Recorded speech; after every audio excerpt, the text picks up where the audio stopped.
শাকের ডাউল হয় নাকি, হয় কি না হয় এই ভিডিওটা দেখার অনুরোধ রয়। তো প্রথমেই পুঁই শাকগুলো তুলে নেব, একদম টাটকা। এই যে দেখুন টাটকা পুঁই শাক, এবার তুলে নেব।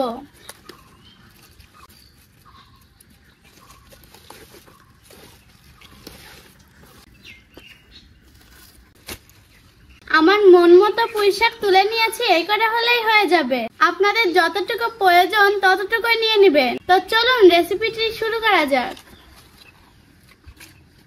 বন্ধুরা এবার পুঁই শাকগুলো সুন্দর মতন বেছে নেব।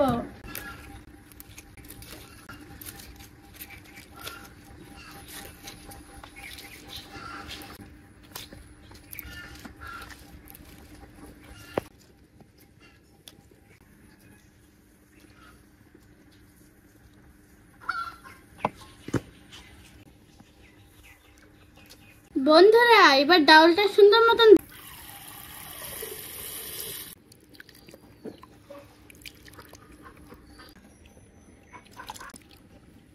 এবার দিয়ে দিচ্ছি ধুয়ে রাখা ডাউল, দিয়ে দিচ্ছি কিছু পেঁয়াজ ও রসুন, তারপরে দিয়ে দিচ্ছি কাঁচামরিচ কুচি, শেষে দিয়ে দিচ্ছি পুঁই শাক, হালকা পরিমাণে লবণ, ঢাকনা দিয়ে ঢেকে দিচ্ছি। এই যে দেখুন বন্ধুরা কি সুন্দর ডাউল আর পুঁই শাক গলে গেছে। তো এবার একটু ভালো মতন ঘেটে নেব। বন্ধুরা এবার আমি ডাউলটা নামিয়ে নেব, তারপরে ডাউলটা সুন্দর মতন বাগার দিয়ে নেব।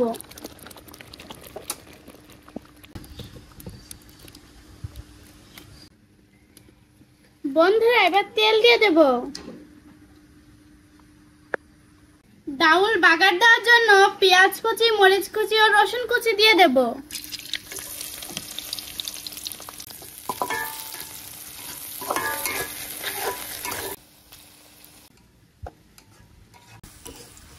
তো এবার ডাউলটা দিয়ে দিচ্ছি, বাগার করে নেব।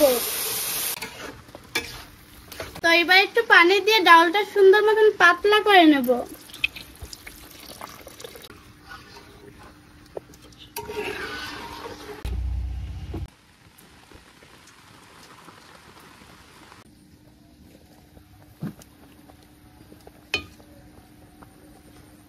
বন্ধুরা এই যে দেখুন কি সুন্দর বলক উঠেছে।